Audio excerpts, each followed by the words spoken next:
பெண்பாற் கவிகள் அமைப்பு. எல்லோருக்கும் உஷாம்மாவின் வணக்கம். இதில் இருக்கும் குழுவில் எல்லோருக்கும் உஷாம்மாவின் வணக்கம். தலைப்பு புலிதேவன். புலிதேவன் 1715 1767 நெற்காட் செவ்வலை தலைமையிடமான கொண்டு ஆண்டு வந்த பாளையக்காரர் அவர். இந்திய விடுதலை வரலாற்றில் வெள்ளையனே வெளியேறு என்று முதலாக 1755 ஆண்டில் வீர முழக்கம் விட்டவர். இதனால் இந்தியாவின் முதல் விடுதலைப் போர் என கருதப்படும் சிப்பாய் கழகத்திற்கும் 1857 முன்னோடியாக கருதப்படுகிறார். விடுதலை போராட்டத்தில் இவருக்கு பங்கு. 1755 ஆண்டு கர்னல் எரோன் தம் கோட்டையை முற்கையிட்டு கப்பங்கட்ட நிர்பந்தம் செய்தபோது தன்னுடைய நிலப்பகுதியில் வசூலிக்கும் உரிமை வெள்ளையர் எவருக்கும் கிடையாது என வீர முழக்கமிட்டு வெள்ளையனே விரட்டியிட்டு முதல் வெற்றி பெற்றார். அதே ஆண்டில் களக்காட்டிலும் நெற்கட்டும் செவல் கோட்டையிலும் நடைபெற்ற போரில் ஆங்கிலேயரின் கைக்கூலியான மாஸ்பூஸ்கானை தோற்கடித்தார். அதனை அடுத்து திருவள்ளிபுத்தூர் கோட்டையில் நடைபெற்ற போரில் ஆற்காடு நவாபின் தம்பியை தோற்கடித்தார்.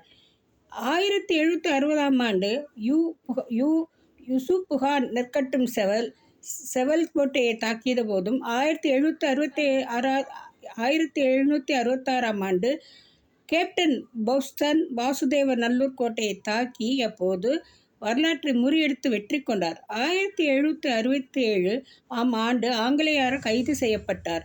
நெருக்கடியான சூழ்நிலையிலும் கூட ஆங்கிலேயருக்கு எதிரான போர் என்கின்ற வகையில் உதவ வந்த டச்சுக்காரர்கள் மற்றும் பிரெஞ்சுக்காரர்களின் உதவியையும் புலிதேவர் மறுத்துவிட்டார்.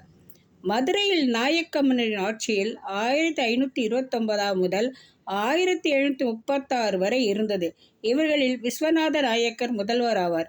இவர் 1529 முதல் 1564 வரை ஆட்சி புரிந்தார்.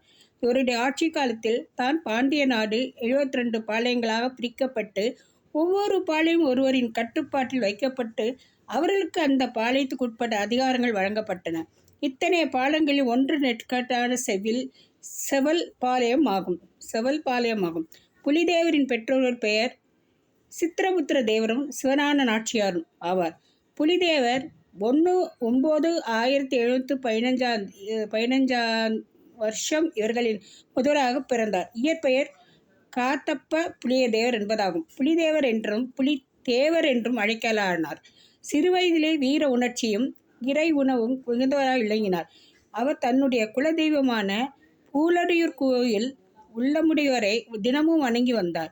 புலிதேவர் 6 வயது சிறுவனாக இருக்கும்போது பொழுதே அவருக்கு முறைப்படியான கல்வி ஆரம்பிக்கப்பட்டது. இளஞ்சியை சேர்ந்த சுப்பிரமணியம் பிள்ளை என்பவரிடம் சன்மார்க்க நெறிகளை புலிதேவர் பயின்று வந்தார்.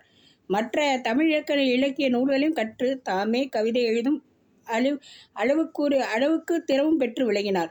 புலிதேவருக்கு 12 வயதான பொழுது அவருக்கு போர் பயிற்சி தொடங்கப்பட்டது.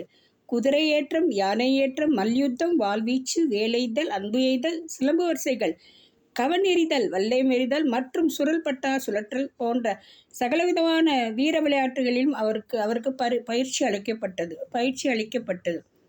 வாழ்க்கை. அவரை பற்றி ஒரு நாட்டு பாடலில் அவரின் உடல் வாக்கு பற்றி கூறப்பட்டுள்ளது. மாவீரன் புலிதேவர் 6 அடி உயரமுடையவர், ஒளி பொருந்திய முகமும் தின் தோள்களையும் உடையவர், பவழம் போன்ற உடலும் மார்பு இருந்த அப்பாடல் கூறுகின்றன. எனக்கு இந்த வாய்ப்பு கொடுத்ததுக்கு மிக்க நன்றி. சக்திராஜ். குழுவில் இருக்கும் எல்லோருக்கும், சக்திராசி அவருக்கும் குழுவில் இருக்கும் எல்லோருக்கும் உஷாம்மாவின் நன்றியை தெரிவித்துக் கொள்கிறேன்.